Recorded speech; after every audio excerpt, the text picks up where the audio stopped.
Assalamu alaikum and good day, everyone. So, welcome to this today's webinar. It's been organized by the Chain Store Association of Pakistan and Terrorbiz. And my name is Asfandyar Farrukh. I'm the Managing Director of Urban Brands and the co-founder of the Chain Store Association of Pakistan, also known as CAP. So today's format is that we'll shortly be kicking off a keynote address by our special guest, David Macadam. He's the CEO of the Middle East Council of Shopping Centers and Retailers, followed by a panel discussion with David and our special guests, Faisal Nadeem, Director of Dolmen Group. So just before we get started, I'd just like to tell you a bit about the Chain Store Association of Pakistan. From humble beginnings, it's a small community of a few dozen retailers. Over the past 7 years, CAP has transformed into the official trade body for organized retail in the country, with a membership of over 200 brands, primarily SMEs and, of course, large enterprises as well. So CAP's mission is to uplift the retail ecosystem in Pakistan through continuous collaboration between all stakeholders, whether that's retailers, shopping malls, business chambers, other trade bodies, governmental institutions, and regulators, of course, a multitude of suppliers and enablers across the value chain, as well as the academia. So one of the most significant initiatives of CAP has been our annual retail conference, known as the Future of Retail Business Summit and Expo, as well as the retail show, which we organize in collaboration with Terrorbiz, who have helped us organize today's webinar. So after 3 successful editions in Karachi and Lahore, we'll be having the 4th event in Lahore in October of this year. And in a very short span of time, the Future Retail Conference has become a well-established forum for continuous learning and collaborative endeavors, where all the stakeholders from across the retail industry converge to absorb invaluable insights from international experts and, of course, local trailblazers on many, many topics. And we have a company expo as well, which provides a one-of-a-kind platform for innovators and enablers to showcase their latest offerings and forge deep relationships with all the attendees, especially retailers. So it's an event for retailers, by retailers, and of course, taking everybody along with us because it's retail, as you know, is a massive ecosystem. And I'm sure we'll also delve into that in today's talk. So moving on to today's webinar, the topic we have for you today is, as you may have read already, emerging trends in retail and shopping malls. Here to speak with us on this great topic, we have David Macadam. Just a quick introduction on David, and then we'll go over to him. He's a globally renowned expert with 35 years of experience in the retail industry. David brings an unrivaled understanding of global real estate, portfolio management, and retail business development. He's the CEO of the Middle East Council of Shopping Centers and Retailers, the MECS and R, which is the voice of the shopping center and retail industry in the Middle East and North Africa region. And also will be joining us for the panel discussion will be Faisal Nadeem. So Faisal is the director of Dolmen Group, and he has extensive experience in the retail industry of Pakistan. He's managing Dolmen's impressive portfolio of international standard shopping malls in Pakistan, and with an exciting mega project opening in Lahore very, very soon. So hello, David. Thank you for taking out time today. Asfan, thank you very much. And it was a very lovely introduction. I appreciate it very much. And thank you for inviting me to be part of the emerging trends in retail and shopping centers, shopping malls. I guess I'm going to have to update my bio that I send out now, because I'm understanding now that it's 42 years and not the 35. Time flies when you're having fun, though, as you know. So it's all been a joy, and it's gone by very quickly. So yes, I'm David Macadam. I'm the CEO of the Middle East Council of Shopping Centers and Retailers. I'm here today to speak to you and the people on the webinar about what are the emerging trends in retail today. And I'm going to divide my discussion into 2 parts. And the first one is, people generally from time to time ask me, what are some of the most valuable lessons you've learned in the industry over the 42 odd years you've been in it globally. And then the second part is going to be a discussion about a press release that came out on January the 9th this year, 2024, from Alex Partners, who are an internationally renowned global consulting firm. But let me begin first by talking briefly about the question about what people have asked me from time to time. The biggest part of what I've learned over the 42 years in this business and other years in other businesses is that it's all about the relationships that you can create on your way through. And when I say, what are those relationships? What do they mean? I can say that whatever it is that you're doing, you have to ensure that people understand what it is you're trying to say to them, what it is that's important for you to understand, that they get the message. And the other part of it is the persistence that you need to have to get that message across. So it's all about, therefore, building relationships, having the courage to build those relationships, having transparency in everything that you are doing, and having the persistence that you need to succeed in your objectives. I think one of the other things that I think has been key to me, but it's also very important for, I think, many of the other people that I've chatted with, and that is I'm continually, even in my stage of my career, continually upskilling, doing what I'm doing. I'm learning more. I'm finding out more about what's going on in the industry, what's worked, not just where we are, but wherever you are in the world, to find out if there's anything that you can use in your community that you can provide to create something that's going to be better for the industry or better for what you're trying to do going forward. So those are some of the main key points about what I respond to people when they say, what are the valuable lessons? It's all about relationships. It's all about when you say something, you actually deliver on the timing, and you deliver with whatever it is that people have asked you about to deliver on. So it's an important part, I think, of life to make sure that you don't let people down. You don't overpromise and underdeliver. I would prefer to underpromise and overdeliver at every event that I can. Okay, so that's the questions about me that I'm usually asked. Just as a history for me, I ran my own business in Vancouver in Canada for 25 years. 2004, I came to Dubai. I started working with Omar and Abdullah Al Futtaim and Festival City. I ended up running not only the retail, which was about 1.5 million square feet at the time, but also about 350 residential units and about 2 hotels that were involved in a big way there as well. So I ended up doing a fair amount, plus there's an office of about 500,000 feet. So it was very much a mixed use project. So that was the first part of my career in Dubai, later going on to becoming executive VP of leasing for Emaar, opening up Dubai Mall and other malls at the time, Dubai Marina Mall, and a number of other shopping centers that Emaar had under process at that time that included others in the GCC area. After that, I went to Jones Lang LaSalle, headed up Jones Lang LaSalle in the retail for a number of years, 3.5, 4 years. And then after that, took on the role of being the CEO of the Middle East Council of Shopping Centers and Retailers since 2013, and have done that, and now it's 2024, so it's past 11 years. The second part of my discussion is to discuss the press release that I've mentioned earlier that came out on January 9th, 2024 by AlixPartners. So I don't know if you've heard of AlixPartners in the past. They're a global international consulting firm. They have offices all around the world. They're headquartered in New York. They are probably one of the more important firms that are identified when there's a bankruptcy or a big challenge that's associated with that business. They come in and their consultants and advisory roles basically help steer you through what's going on and get you into sort of a better position. They are very well known for what's called the AlixPartners Disruption Index. And I think that's part of what I wanted to talk about today, because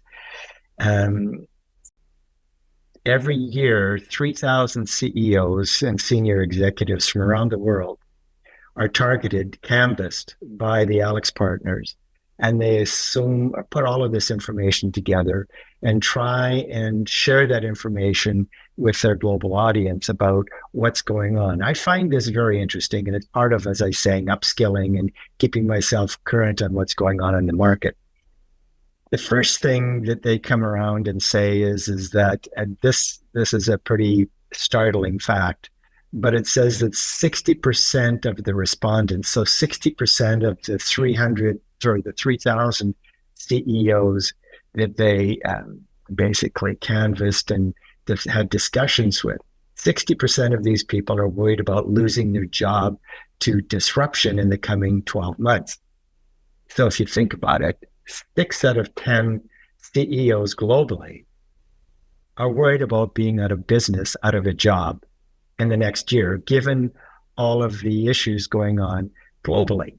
So they go on to talk about the new age of disruptions. And what does that mean? And what are we talking about? Well, they're talking about a lot of geopolitical events. And it came out in January of 2024, and things have become even more interesting geopolitically with respect to the wars, certainly in Gaza and also in Ukraine. It's also, there's increased friction, as we know, with China, Iran, Russia, the shipping in the Red Sea. All of these geopolitical things are fairly significant for many, many of the CEOs, largely Western-based people. So these aren't the CEOs that I'm looking at from this region and further east. This is more about what's going on as the West sees it. They're also very concerned about the outcome of the presidential election. So that's the US-based consideration. But their biggest consideration, when you add all of these things together, and their biggest consideration is generative AI and the biggest disruptive opportunity. How can you keep up with that? How can you keep up with generative AI? And what's the speed of the technological change? What are you supposed to do? How are you supposed to address it?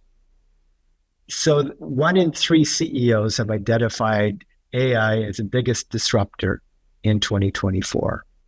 Many of these CEOs do not have a strategy in place as to how to adopt this technology. So when I was asked for this event to talk about really what's going on as emerging trends in retail and shopping malls, shopping centers, clearly generative AI and how you can capture what's going on, how you can have the right team put together to be able to manage these specifically with generative AI, and how to fulfill whatever it is you can do with this. So let's talk a little bit first about what is generative AI. Generative AI is one of the more popular, I guess, of the generative AI is the Chat GPT. And that is an ability to create content, create audio, create video, create code, images, text, simulations. So all of this is a great application for retail overall, not only for the retailers, but also for the shopping center owners. And I think it's a really important consideration for all of us in this region and from the region in Pakistan to make sure that you don't overlook any of the opportunities that are available with respect to generative AI. But then how do you do that? And what do you do? Because it's new technology. Yeah, a lot of it hasn't really come to play yet. It's still in its formative ways in many respects. But I think more importantly, it takes part of your corporate strategy to make sure that whatever you're doing, generative AI is part of your corporate strategy in how you're going to adopt what's going on with this, the whole thing. I think that when you're looking at different teams and looking at what's happened, it's hard to find anyone today in the job market who is the generative AI expert. I mean, I've used generative AI, I've used ChatGPT, I've used a lot of these different things, and GPT stands for Generative Pre-trained Transformation. So there's not a lot of people that you can hire immediately to do that. But one of the things that Alex Partners states that's most important for all of us to start thinking about right away is to make sure that you have the right team in place who are not afraid of the technology, but who embrace it. And I think that that's really an important aspect to look at.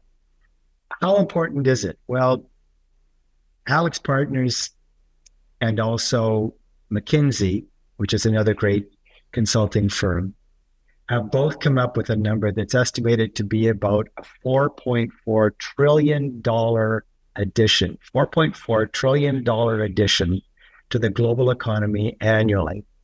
So how can you become part of that? What do you need to do to be part of that new equation? And I know that wherever you are, whether you're in Saudi or whether you're in New York, wherever you are, people are now trying to figure out how to get their hands around whatever it means to have this great opportunity to work with these generative AI models. So I think that for all of us, when you're looking at shopping centers, you're looking at from the old times in the days before, you'd look at managing property management, you look at facility management, you'd look at all of the different ways of leasing, putting things together.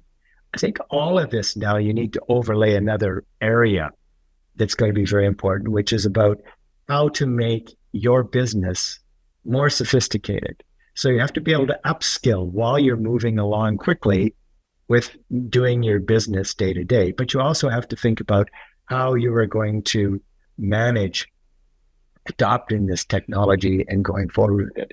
So as I say, when you look at it, and 60% of the global CEOs feel that they're going to get left out of it, and they're going to be at risk of losing their job because they haven't been able to grasp the ability to utilize this generative AI.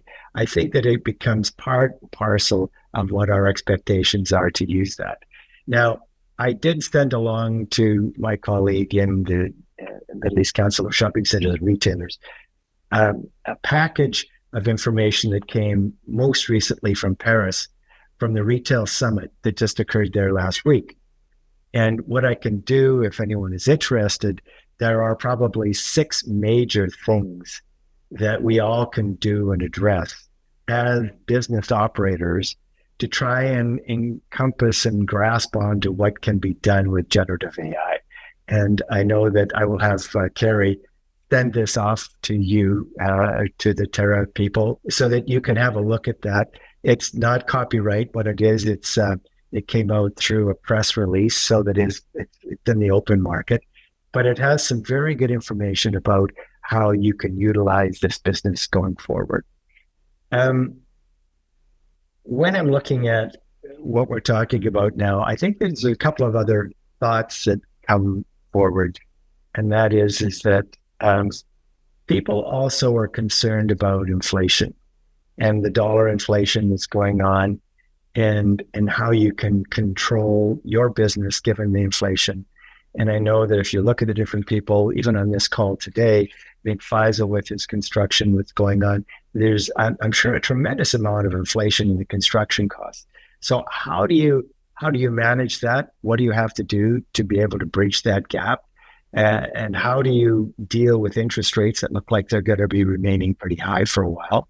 How do you manage training and managing Gen Z and Gen X people? What do you do with that? Because they're the youngest cohort coming into the market. So there's all kinds of these new challenges coming up. But I can tell you that it's really no different than when 40 odd years ago when I was there. Retail has always been about change. It's been about adapting to that change. And it's been about trying to maximize whatever it is you're trying to achieve using whatever tools are available today. So yes, today has its series of headaches, challenges, geopolitical issues, AI coming into the forefront, environmental issues, government regulations. There are so many different things coming on, and probably the speed of all of this is much faster than it was in 40 years ago when I was in the starting off of my career, but they're all manageable. And I think what's important for everyone in this call to understand is you should not become overwhelmed. Even if 60% of the CEOs are replaced, there's still 40% that are carrying on. And for those 60 CEOs that were replaced, there's a great deal of opportunity available for the rest of you, the rest of us, to take over those roles and become useful for whatever it is you need to do in the retail industry going forward. So the only thing I can say is how to manage all of these factors. And I would say act quickly, act decisively, and at the same time, execute brilliantly all of the factors that you have under your control right now. Unlock the force multipliers provided by AI. But by and large, carry on, have persistence, have courage, transparency, build those relationships. And I think with that, that's about where I wanted to leave it for now. And I'm more than happy to have conversations with other people, answering questions. But if that's a good start, Asfan, if there's anything else you'd like to speak about, we can do it. Otherwise, I throw the ball back to you. Thank you. Great. Thank you so much, David. It's been very, I think, enlightening for us to sort of understand from a global and regional perspective what's going on, because often sort of Pakistan is sort of, we are looking at our local sort of environment rather than the sort of global and regional aspects. So I think one thing that I think you definitely touched upon is the disruption that has been happening. And I think there is a disruption, I would say maybe disruption of what generative AI is sort of bringing to the table, especially on a global perspective, Pakistan as well. Then, of course, e-commerce, I think, has also changed the landscape. Even in Pakistan, e-commerce is growing very fast. And then, of course, along with that comes sort of the omni-channel. And of course, inflation, as you rightly put it, that's a big concern for everybody. So I'd like to sort of bring in Faisal as well here. Faisal, I'll just... if you could also turn your mic on. So I think my first question would sort of, I'd like to take a step back, considering sort of your experience, of course, in the Middle East and shopping centers and retail. And I'd like Faisal also to share his input as well. But the question I think would be, we've seen over the last, I think 30 years or so, 20 to 30 years, retail and shopping malls really mushroom and blossom in the Middle East, right? Compared to and evolve very quickly compared to the other developed markets and more traditional markets such as West. So just want to sort of understand, and this is something I think is important, is in Pakistan we're also looking to grow and to evolve and leapfrog ahead as quickly as we can, of course keeping in mind economic considerations. So what would you maybe say were the pillars behind this rapid growth of shopping malls and retail in the Middle East? So something that would be helpful from an insightful perspective. I think when you look at the Middle East, Asfan, I think it's really important to look back at the strategy, the company strategy that was introduced in the early 2000s. And that was retail and Emirates Airlines and tourism was 40% of the GDP of Dubai. So if you consider the importance of retail, you consider the importance of tourism, you consider the importance of the Emirates airline and growing that and making that a regional hub and making the tourists easy to come and go. That was the premise in Dubai in the late 90s, but certainly in the early 2000s. That was when things really sort of got going. So there was a tremendous amount of investment and effort put onto the Dubai marketplace to capitalize on that huge GDP lift from all of those three things: retail, Emirates Airline, and also what's going on in the business. I think it's important to understand in a place like Pakistan that maybe it doesn't have all of those same elements that made Dubai as successful as quickly.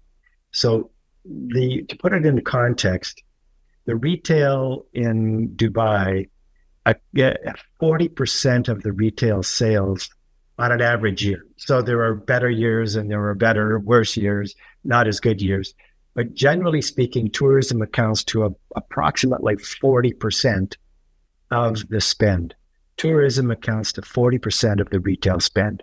So that is a big component of the investment that the tourists make to the retail industry. So that's why one of the reasons why the shopping center business grew. The other reason is because a lot of these shopping centers were anchored by mixed-use developments. If you look at something like Mall of Emirates, which I think many of us are familiar with, or Dubai Mall, or some of the other shopping centers, they're basically anchored with a shopping center. Yes, I get that. But they're also anchored with usually over two 4-star, 5-star fabulous hotels that are linked to it. And if you looked at the Kempinski Hotel in Mall of the Emirates, it had always an occupancy level over 90%. So how many hotels do you know have an occupancy level throughout the year over 90%? The Kempinski did that in Mall of the Emirates. That's a ready-made success formula by itself. Then you've got the area immediately around Mall of the Emirates. It's full of a lot of residential people, so they can come and go.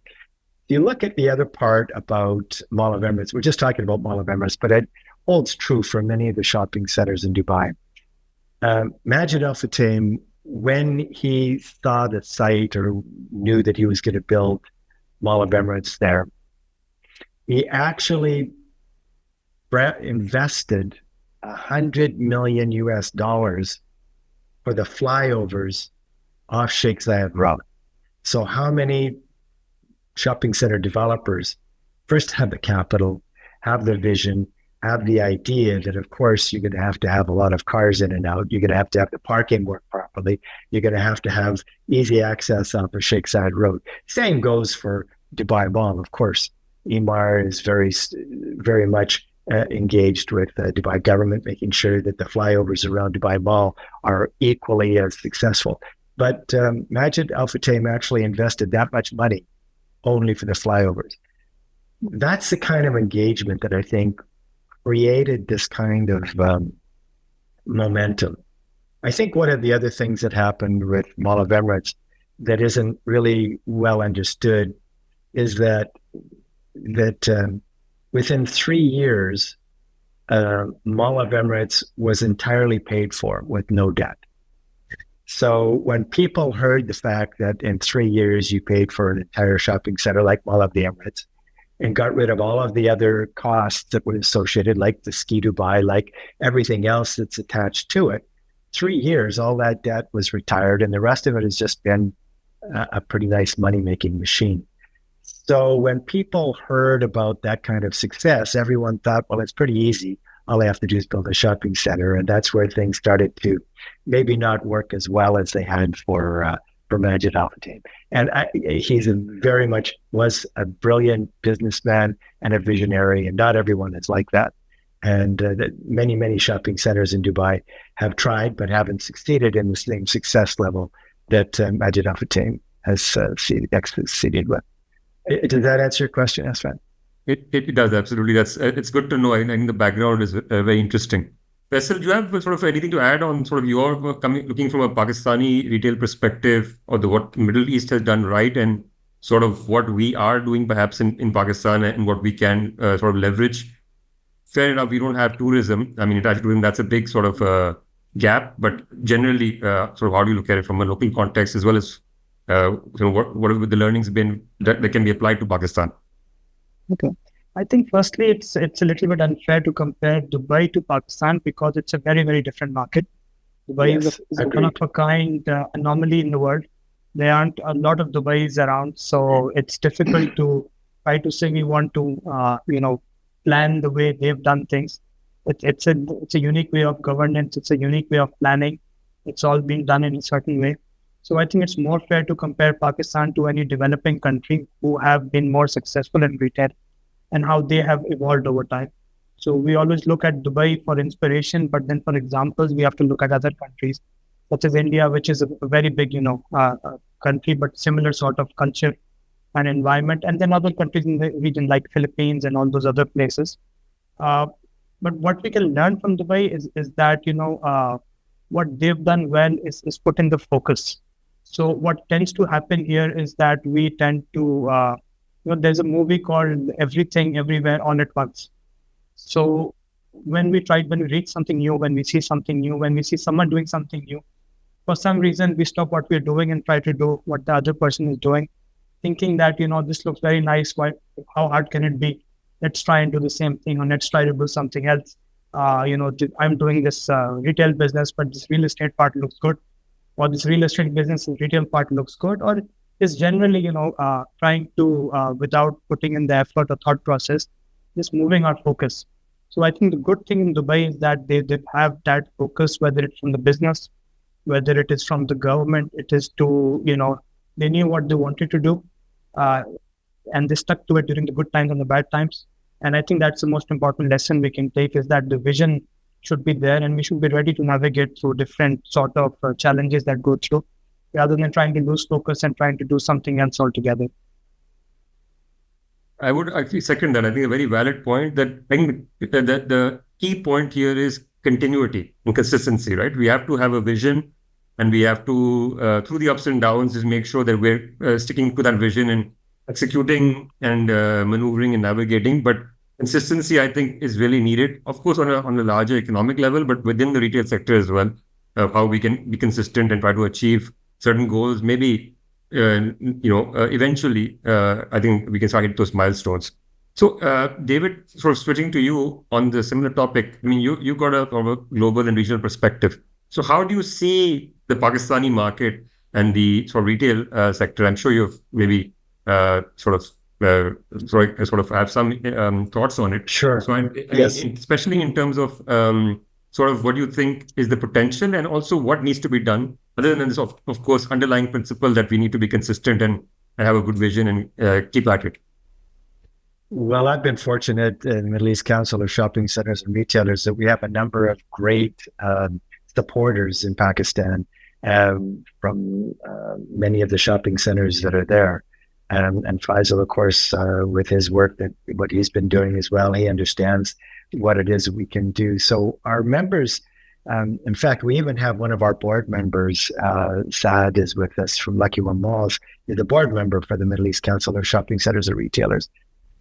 We appreciate the kind of support that we get from Pakistan. So what have I learned? What have I seen? What have I heard? My sense of everything regarding Pakistan is that it's in its infancy in many ways, but it's also sophisticated in many ways too. So it's not startup. It's coming a long ways already, and that many of the best business practices have already been adopted. And I would suggest that as long as what you're working with in terms of your design, in terms of putting things together, you have made the right choices in terms of access public roads, made sure you do your demographic research and your psychographics, making sure that where you are, you can draw a marketing circle around your shopping center and understand who your shopper is going to be. As long as you get the basics right in Pakistan, what I've seen is you have that already. You've done it. The central shopping centers have already done that. And I think that keeping the basics in line and making sure that you are paying attention to the details, the devil's in the details, I think, as you always know, but it has to be one step at a time, moving it along, but attracting and doing and adopting those things that are working globally and bringing it into the Pakistan market. And I think that's the best way forward. Right. Great. So taking this along, I mean, considering the current economic sort of challenges, I think in Pakistan and in general, sort of what, I mean, we had a question come in, and I had this one earlier as well, is sort of any sort of strategies that you could recommend in terms of for retailers and shopping malls in Pakistan to sort of overcome these challenges and to achieve success, over the short to medium to long term. Do you want me to answer that one first, Faisal? I think the way we see challenges, particularly inflation and cost, we have to change our mindset to where initially it was just cost-based. The whole mindset that, we're a country with cheaper resources and cheaper way of doing things, and just try to do everything in a more, cost-effective way. I think with generally the inflation and particularly the energy cost and the cost of doing business going up, I think the focus more has to now go towards building margin rather than just trying to do a lot of things at less cost. Uh, I feel that a lot of retailers, because they come from a manufacturing mindset, the idea is always scale. The idea is always to have more shops, to have more stock, to get price competitive in that area, rather than trying to having more productive stores. Whenever we talk to someone, the first metric they talk about is, of course, the number of stores that they're planning to open that year. Whereas like for like sales or just the volume of sales per store or the margin per store is it's always the last topic of discussion, because I think it's more exciting to talk about, I'm opening up there, I'm doing this, I'm doing that. We're a large country, a large population, but I think that retailing mindset of having more productive stores and to build a better sort of profitability. Because if you look at the rentals, if you look at the fit out cost and utility cost, eventually they'll get up to a much higher level. And if you're not able to build that margin or find ways of innovating to reduce costs in terms of developing better or lower priced fit outs, or innovating on our supply chain, end of the day, things are in one way or the other connected to the dollar. One or two things might not be, everything else is. So you have to become like a globally competitive brand. You have to focus on, giving better productivity, and to focusing on the resources that are available. Because if you scale up, you need everything. It's not just the money. It's not just the stock. You also need to find those manpower, and it takes time to train that. It is costly. With higher inflation rates, with higher energy costs, I've talked to a few retailers who've now said that, actually rental is no longer a problem. My energy cost is higher than my rental cost, so what do I do then? So my reply to them would be, you have to focus on a limited number of stores, and focus on like for like sales rather than just, trying to achieve that manufacturing scale that we keep talking about. Right. Very, very, very valid, interesting points. I think it's very important. David, would you like to add anything, any advice for businesses? Yeah, sure. Faisal, I 100% agree with what you're saying. It's way more exciting to talk about opening another 10 stores than it is to try and make one profitable. But I think, as we all know in the industry, one bad shop takes 7 well-operated shops to support. So if you have one bad one, you need 7 good ones to keep that other one going. And I think that is probably the less glamorous discussion point. And I would suggest you're right on the money with what you said, Faisal. I would also say to the retailers, you need more sophistication in the business. And I would say that not only to the Pakistani retailers, I would say that to any retailer globally, because you do need to be more sophisticated in terms of understanding what's selling, what you need to be in your supply chain to make sure your logistics are in order, making sure everything is the right design, the right size, the right fit, the right price. It's a very complicated business, and it's not for the faint of heart.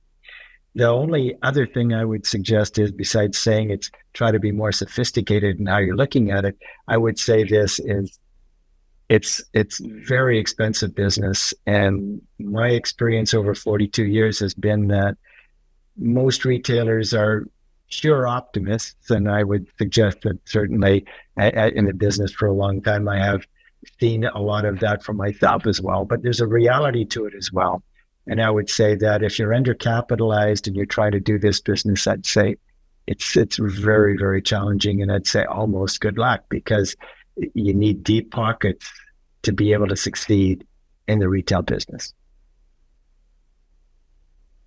Right. That's very true. I think in Pakistan, we're seeing that more and more, that you definitely need deep pockets in order to, manage things in the current environment, especially as challenges increase. You need to be able to withstand them. So I think it's important to be stay efficient and not sort of chase the bright lights of opening new stores or going into every market. I think we've also seen, interestingly, in Pakistan, that we did have a lot of brands that were riding the wave in the last few years and before that, sort of opening a lot of stores, opening in places where without maybe doing due diligence in terms of the neighborhood, the captive market, the shopping center itself as well. So we've seen actually a pullback, and I think that's always a good thing. And I think COVID perhaps also played a role in that. So sort of taking a lead from there, so COVID also saw the rapid growth of e-commerce, right? And I think that's also been in Pakistan, but as well as in the Middle East. So how do you see sort of the e-commerce growth affecting or physical retail and shopping malls, and maybe how have you seen retailers and shopping malls adapt and moving forward? Sort of what does it look like in your opinion? David, this one's for you first. Okay. As I said, I'm a student of the retail business, and I'm always interested in what's going on. And it was about a month and a half, 2 months ago, I was in an airport. I was actually reading a physical newspaper. Believe it or not, they still have those. It was a Financial Times newspaper. But the feature article in the UK was that a number of the prominent online trading firms that had done so well in apparel during the pandemic, they were actually going into receivership, meaning that they couldn't make it work anymore. You need to have a certain critical mass, and you got to keep that going. I'm talking about for the online sales. The issue that was going on that during the pandemic, it didn't matter as much, although it mattered, but it didn't matter as much. And that is that of all of the sales that an online retailer will make, between 40 and as high as 60% of those sales are actually returned back to the company that originally did it. And that was a very, very difficult financial issue for so many of these online trading houses. Those kinds of issues reduced the amount of reduction in the overall sales from online business was going on. People generally are social animals, and they enjoy going into a social setting like a shopping center or the high streets and buying and getting to know their shop people. So the whole idea about online, in the UK anyway, I'm suggesting, has been very difficult, and many have bounced in and out or are headed towards bankruptcy. Even if you look at, and I'm not saying that Amazon has headed anywhere near there, I'm not saying that, but what I am saying is that Amazon's overall profit margin from their core business, which is the retail sales, is somewhere less than 5%. And, it's hard to make a business with a 5% margin work. And when you have scale, like Amazon clearly does, then they're okay. But a lot of the other businesses don't have that kind of scale. And their margins, of course, have eroded dramatically when people are going back to the shops for the reality, for that basically the experience of going out and buying something. Right. I think we've seen that in Pakistan as well. But I think we're also way behind in terms of online adoption. But those challenges definitely are there. So we do have a few more questions. Do we have? Are you available for another 5 to 10 minutes, David? Or sure. Yeah, sure. Go ahead. Yeah. And Faisal, you as well. I hope we can take a few more questions. Yeah. So another sort of question we had was, how can, I guess when we talk about physical retail, in your opinion, especially from a regional perspective, what would be some ways brands can, I guess, improve their footfall? Malls as well as brands can improve their footfall of customers. And what have we seen maybe best practices in this regard? Faisal, maybe you first, please. Okay. I think the question should be little bit rephrased. So when we started, especially in Pakistan, the idea was always more footfall. And I think over time we realized the idea is not more; it's always the quality of footfall. So it's not difficult to get in a lot of people in the mall. It's it's free entertainment. It's a good place, good parking, good facilities. It's a rare feat compared to what's available generally in the market. I think the idea should be how to get more quality footfall into the malls, and that comes from you have to identify your customer, and then you have to identify why they're coming. to your particular mall, and then how you can get them to, either increase their visits or spend more per visit. As a customer, you always prefer to be when it's not full, because you prefer to have the comfort of moving around, of shopping, of getting a better experience, as compared to a very crowded place where no one is listening to you, or you don't have space to move. So as a customer, you like to be in that semi-empty place. And the ideal place is where you have less customers. Everyone is buying more, everyone is enjoying more, and they're coming back more. So it's not just footfall, it's the experience you give to them. And then, getting the right people into your doors as much as possible. Right. And I think just to add to that, I think the same applies for retailers. I mean, we always want more and more customers, but how many can we handle, at one time? And secondly, we've seen that over the Eid season as well. It's very tough to sort of manage those crowds. But then how productive are the customers you're bringing in? And then the other sort of thing we've seen in the past, I think, has always been discounting, trying to bring in customers and drive sales through discounting. But that's a very short-term sort of measure, and that really isn't sort of build that loyalty with the customer base. David, would you like to add anything at all on this point? Sure. Yeah, I'd be happy to. I think what I'm hearing is both the shopping centers owners and the retailers, you need to adopt more sophistication in the business. And when I say that, I think that everybody needs to jump into more of this technology to really help you to figure out how to make more sales, how to make this whole thing work. You're wanting to have, of all of the shoppers that come in, you're wanting to have high levels of conversion. And that's an important part. You're wanting to have increased dwell time, and that's an important part.